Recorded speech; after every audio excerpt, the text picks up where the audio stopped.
அன்பு மக்களே, எல்லோரும் எப்படி இருக்கீங்க? எல்லோரும் நல்லா இருப்பீங்கன்னு நம்புகிறேன். நாங்கள் ரொம்ப அருமையாக இருக்கோம். இன்றைய நாள் இன்னும் ஒரு அருமையான நாள். நீங்கள் இன்றைக்கி பார்க்க போகிற வீடியோவில் நீங்கள் பார்க்க போகிற காட்சிகளும் நான் உங்களோட பகிர்ந்துக்க போகிற கருத்துக்களும் இதற்கு முன்னாடி நீங்கள் கேட்காத கருத்துக்களாக இருக்க போகிறதில்ல. இருந்தாலும் இதை என்னோட பார்வையில் நான் உங்களோட பகிர்ந்துக்கிறதுல எனக்கு ரொம்பவே மகிழ்ச்சி. ஒரு விவசாயம் செய்கிற நபராக இந்த கருத்துக்களை உங்களோட பகிர்ந்துக்கணும். இதை கருத்துன்னு சொல்ல முடியாது, ஒரு வகையில் ஒரு அங்கலாய்ப்புன்னே சொல்லலாம். இந்த அங்கலாய்ப்பை உங்களோட பகிர்ந்துக்கிறது மூலமாக எனக்கு கொஞ்சம் மனபாரம் இறங்குங்கிற நம்பிக்கையில் இந்த கருத்துக்களை நம்ம பேசுகிறேன். வாங்க வீடியோக்குள்ளே போகலாம்.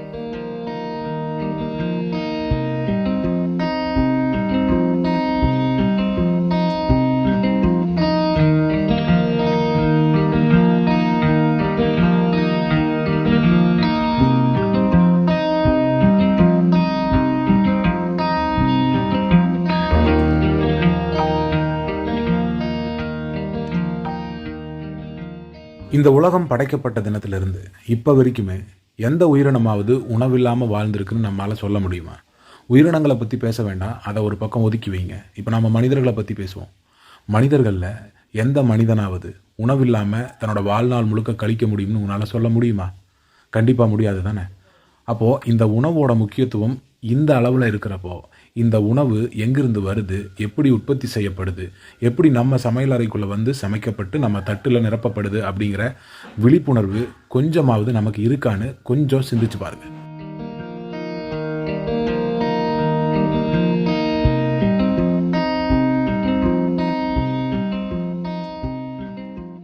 மனித இனம் தோன்றிய காலத்திலிருந்து நம்மளோட வரலாற்று பக்கங்களை நம்ம கொஞ்சம் புரட்டி பார்த்தா தெரியும்.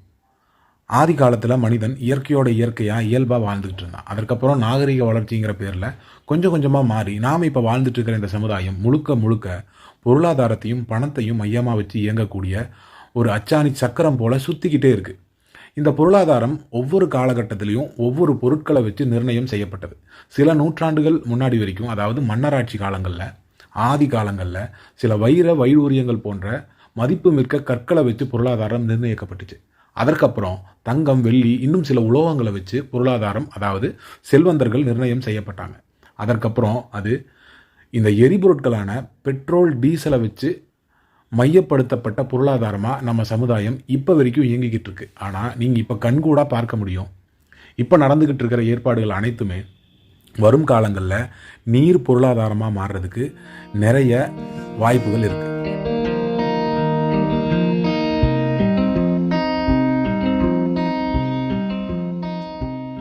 சரி, இப்போ இந்த காணொளி அப்போ நீரை பற்றி தான் பேச போறியா அப்படின்னு நீங்கள் கேட்டால், நீரை பற்றியும் பேச போகிறேன். இப்போது சில காலங்களுக்கு பிறகு இப்போ பொருளாதாரத்தில் மிக உச்ச நிலையில் இருக்கக்கூடிய எல்லா நபர்களும் இந்த நீர் மேலே தான் கை வைக்க போகிறாங்க.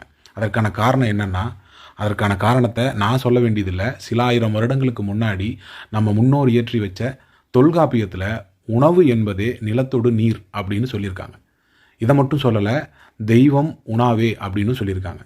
அப்போது இங்கே பொருளாதாரத்தில் உச்சநிலையில் இருக்கக்கூடிய எல்லா நபர்களும் இனி வரக்கூடிய பொருளாதாரத்தை நீர் சார்ந்த பொருளாதாரமாக மாற்றி அந்த நீரை முழுக்க முழுக்க தங்களோட கட்டுப்பாட்டில் வைக்கிறது மூலமாக நிலத்தோடு நீரே, உணவு என்பது நிலத்தோடு நீரே அப்படிங்கிற கூற்றின் பிரகாரம் நிலம் உங்களிடம் எவ்வளவுதான் இருந்தாலும் நீர் இல்லாமல் போச்சுன்னா உங்களால் உணவை விளைவிக்கவே முடியாது.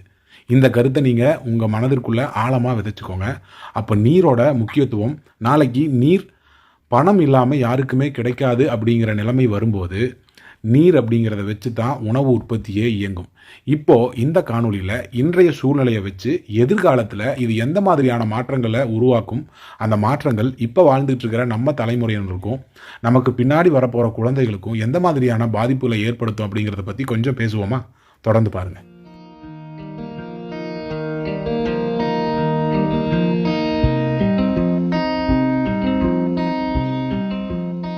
நான் செஞ்சுக்கிட்டு இருந்த வேலையை விட்டுட்டு இந்த விவசாயம் சார்ந்த வேலைகளை முழுக்க முழுக்க விவசாயத்தை, குறிப்பாக காய்கறி விவசாயத்தை செய்யலான்னு முடிவு செஞ்சதுக்கப்புறம் அந்த காய்கறிகளை கஷ்டப்பட்டு விதையை வாங்கி நிலத்தை உழுது அதை பண்படுத்தி காய்கறிகள் சில கிலோகிராமை உருவாக்கி உற்பத்தி செஞ்சு சந்தைகளில் கொண்டு போய் விற்க போகும்போது தான் இங்கே இருக்கிற பெரிய பிரச்சனை சில வருடங்களுக்கு முன்னாடி எனக்கு தெரிய வந்துச்சு. இது ஏன் இப்படி இருக்குது அப்படின்னு அப்போ இருந்தே எனக்கு ஒரு குழப்பம் நிலவிக்கிட்டே இருந்துச்சு. நான் எதை பற்றி பேசுகிறேன்னா, இப்போது நான் சில கிராம் எடையுள்ள ஒரு காய்கறியோட விதையை வாங்குகிறேன். நிலத்தை உழுது அந்த நிலத்தில் அதை பயிர் செஞ்சு வளர்த்து அதிலிருந்து அறுவடை செஞ்சு சில கிலோகிராம், குறிப்பாக ஒரு 100 கிலோகிராம் இருக்கிற அந்த காய்கறியை எடுத்துக்கிட்டு போய் சந்தைகள்லையோ இல்லை கடைகள்லையோ இல்லை நேரடியாக மக்களுக்கோ நான் விநியோகம் செய்கிறேன் அப்படின்னா, நான் எங்கே விற்றாலும் அங்கே ஏற்ற இறக்கமாகிய விலை நிர்ணயம் இருக்குமே ஒழிய, ஆனால் அந்த விலை ஏற்றமாக இருந்தாலும் சரி இறக்கமாக இருந்தாலும் சரி நான் அதை நிர்ணயம் செய்ய முடியாது. ஏன்னா ஏற்கனவே அந்த சந்தையில் அந்த கடையில் அந்த மக்களோட சமுதாயத்துக்குள்ள இந்த காய்கறி இந்த விலையில் தான் விற்கும் அப்படிங்கிற ஒரு ரூல் எழுதப்பட்டிருக்கு. சரி, அந்த விலை நிலவரம் எப்பவுமே ஒரே மாதிரியாக பெரும்பாலும் பெரிதாக ஏற்ற இறக்கம் இல்லாத ஒரு விலையாக இருக்குதா அப்படின்னு பார்த்தா கண்டிப்பாக அதுவும் இல்லை. அப்போது இந்த விலை எப்படி நிர்ணயிக்கப்படுது? இதை நிர்ணயிக்கிறதுக்குன்னு சில ஆட்கள் எங்கேயாவது உட்காந்துட்டு இருக்காங்களான்னு எனக்கு பார்க்க ரொம்பவே விருப்பமாக இருந்துச்சு. அதை தேடி ஒரு பயணம் போகணும்னு கூட நான் விரும்பினேன்.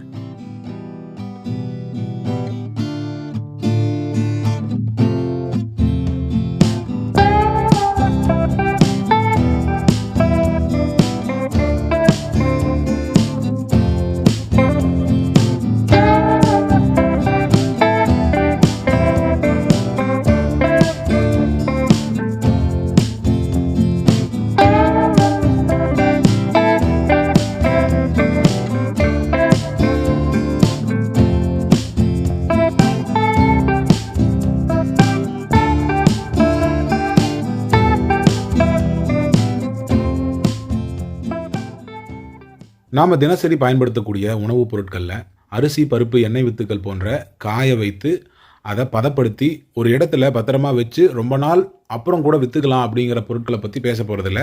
தினசரி விளைவிக்கப்பட்டு அறுவடை செய்யப்பட்டு தினசரி சந்தைகளில் கொண்டு வரப்பட்டு மக்களுக்கு விநியோகம் செய்யப்படக்கூடிய அழுகி போகிற காய்கறிகளை பற்றி தான் நாம் இப்போ பேச போகிறோம். இந்த காய்கறியை 1/2 கிலோ 1 கிலோன்னு கடைகளில் வாங்கிட்டு வந்து அதை வெட்டி சமைச்சு நல்லபடியாக சாப்பிட்டுட்டு இருக்கோம். இது மட்டும்தான் நமக்கு தெரியும். ஆனால் இந்த காய்கறி எவ்வளவு பயணிக்குதுன்னு நீங்கள் ஒரு நாள் நாங்கள் பயணம் செஞ்சு பார்த்த மாதிரி பார்த்தீங்கன்னா மிகவும் ஆச்சரியத்துக்குள்ளாவீங்க. அதற்கு காரணம் என்னென்னா, இப்போ உதாரணமாக ஒரு காய்கறி எடுத்துக்குவோம். அதாவது சின்ன வெங்காயம்னு வச்சுக்கலாம்.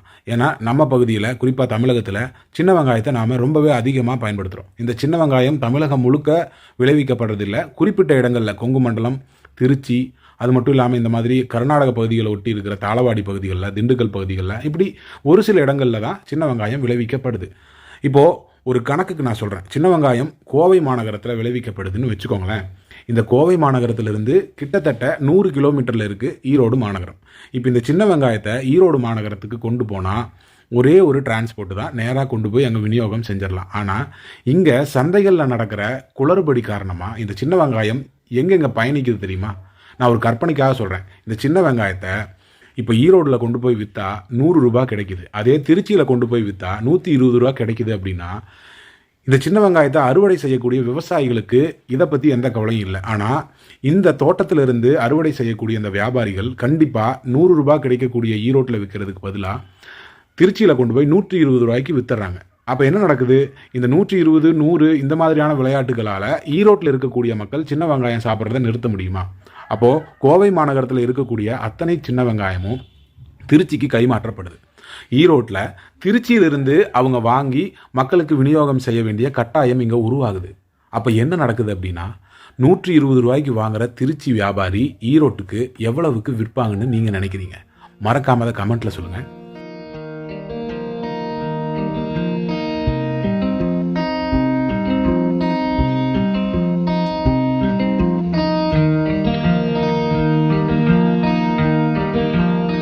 நம்ம உடம்பு நல்ல ஆரோக்கியமாக இருக்கணும்னா நம்ம உடம்புக்குள்ளே ஓடக்கூடிய ரத்தம் நல்ல முறையில் ஒரு இடத்துல தேங்காமல் ஓடிக்கிட்டே இருக்கணும். சமுதாயத்தில் இந்த பணமும் அதே மாதிரி தான். பணம் ஒரு இடத்துல தேங்காமல் அங்கே இங்கேன்னு ஓடிக்கிட்டே இருக்கணும். அப்போ தான் இந்த சமுதாயத்தோட நிலைமை, பொருளாதாரம் நல்ல முறையில் ஆரோக்கியமாக இருக்க முடியும். இந்த பணத்தை ஒரே இடத்துல தேங்க விடாமல் செய்கிறது ரொம்ப நாள் பதுக்கி வச்சு விற்கக்கூடிய பொருட்கள் கிடையாது. தினசரி உற்பத்தி செய்யப்பட்டு தினசரி சந்தைகளுக்கு கொண்டு வரப்பட்டு தினசரி மக்களுக்கு விநியோகம் செய்யப்பட்டு அந்த பொருட்கள் தினசரி அளிக்கப்படணும், அதாவது கன்சியூம் செய்யப்படணும். இந்த பொருட்களை வச்சு தான் இந்த பணத்தை நம்ம சமுதாயத்துக்குள்ளே ரொம்ப வேகமாக உழவ செய்ய முடியும். அப்போ தான் இந்த பொருளாதாரம் பணவீக்கத்துக்குள்ளே போகாது. நம்ம சமுதாயத்தோட பொருளாதாரத்தை பணவீக்கத்திலிருந்து காக்கக்கூடிய மருந்தாகிய தினசரி உற்பத்தி செய்யக்கூடிய இந்த காய்கறிகளை ஏல முறை மூலமாக விலை நிர்ணயம் செய்கிறதால இங்கே எந்த மாதிரியான பிரச்சனைகள் நடக்குது அப்படிங்கிறத நம்ம கண்கூட பார்த்துக்கிட்டு இருக்கோம். எந்த காய்கறிகளுக்குமே ஒரு நிலையான விலை நிர்ணயம் செய்ய முடியாமல் போகிறதுக்கு காரணம் இந்த ஏலம் எடுக்கிற முறை தான். ஏன்னா ஒவ்வொரு பகுதியிலையும் வரக்கூடிய மனிதர்கள், ஏலம் எடுக்கக்கூடிய வியாபாரிகள் ஒவ்வொரு சூழ்நிலையிலிருந்து வராங்க. எங்கே ரொம்ப அதிகமான தேவை இருக்கோ, அதாவது டிமாண்ட் இருக்கோ, அந்த வியாபாரிகள் எவ்வளவு வேணால் விலை வச்சு அதை ஏலம் எடுக்கக்கூடிய சூழ்நிலையில் இருக்காங்க. அதனால தான் காய்கறிகளை ஒரு நிலையான விலை நிர்ணயத்துக்குள்ளே கொண்டு வரவே முடியல. ஆனால் இந்த நிலைமை இன்றைக்கி நேற்று ஆரம்பிக்கல. அந்த காலத்தில் நம்ம வீட்டுக்கு பின்னாடி இருந்த செடிகளில் காய்கறிகளை பறிச்சுட்டு வந்து, கீரைகளை பறிச்சுட்டு வந்து சமைச்சு சாப்பிட்டுட்டு இருந்தோம். இந்த நிலைமை என்னைக்கு மாறிச்சோ அன்னையிலிருந்து காய்கறிகள் இந்த சந்தை பொருளாதாரத்துக்குள்ளே மாட்டி தவிக்குது. எந்த காய்கறிக்குமே விலை நிர்ணயம் செய்ய முடியல அப்படின்னாலும், அது 10 ரூபாய் இருந்தாலும் 1000 ரூபாய் இருந்தாலும் நாம் அதை வாங்கி சாப்பிட்டுக்கிட்டு தான் இருக்கோம். ஆனால் இந்த நிலைமை இப்படியே இருக்கும்னு சொல்ல முடியாது. இதில் இருக்கக்கூடிய மிகப்பெரிய ஆபத்து என்னென்னா, நீங்கள் சாப்பிட்ற காய்கறி எங்கேயோ ஏதோ ஒரு சந்தையில் ஏதோ ஒரு வியாபாரி அவனோட வாயிலிருந்து புறப்படுற அந்த வார்த்தை மூலமாக விலை நிர்ணயமாகி அதை நீங்கள் வாங்கி சமைச்சு சாப்பிட்டுக்கிட்டு இருக்கீங்க. இது எப்பேற்பட்ட தற்சார்பு வாழ்க்கைக்கு எதிரான ஒரு கொடுமைன்னு பாருங்கள்.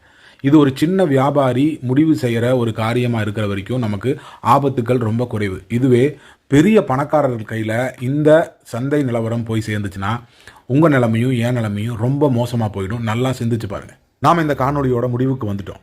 உணவுப் பொருள் எப்போ நம்ம கையால் உற்பத்தி செஞ்சு நாம் சாப்பிட ஆரம்பிக்கிறோமோ அப்போ தான் நம்ம இந்த பொருளாதாரம் அப்படிங்கிற வலைப்பின்னலிருந்து விடுதலை பெற்று ஒரு தற்சார்பான ஒரு சுதந்திரமான வாழ்க்கையை நாம் வாழ முடியும். இதை நீங்கள் கற்றுக்காமல் இருந்தாலும் சரி, உங்களுக்கு அடுத்து வரக்கூடிய அடுத்த தலைமுறையினருக்கு, குழந்தைகளுக்கு நீங்கள் இதை கற்றுக் கொடுங்க. உணவுப் பொருளை எப்படி விளைவிக்கணும், எங்கே விளைவிக்கணும், அதை சந்தையிலிருந்து வாங்காமல் முடிந்தவரை நம்ம கையால் உற்பத்தி செஞ்சு எப்படி நாம் உபயோகப்படுத்தணும் அப்படிங்கிற ஒரு கலையை, ஒரு அறிவியலை நம்ம குழந்தைகளுக்கு நம்ம கற்றுக் கொடுத்தே தீரணும். ஏன்னா நம்ம உணவுப் பொருள் நம்ம கையை விட்டு வெகு தொலைவுக்கு போக நம்ம அனுமதிச்சிட்டோம். அது இன்னமும் தொலைவுக்கு போய் ரொம்ப கட்டாயமான சூழலுக்குள்ளே நம்ம நெருக்கப்படுறதுக்கு முன்னாடி நம்ம இதிலிருந்து நம்மளை காப்பாற்றிக்கணும். இந்த உணவு பொருளாதாரத்தை பற்றி இன்னும் நாம் நிறைய பேச வேண்டியது இருக்குது. அடுத்த காணொலியில் நம்ம கண்டிப்பாக பேசுவோம். உங்கள் கருத்துக்களை மறக்காமல் கமெண்ட்டில் சொல்லுங்கள். இது உங்கள் கோ இந்தியா கிரீன் சேனல். நான் உங்கள் தீப். அடுத்த காணொலியில் சந்திக்கலாம். நன்றி.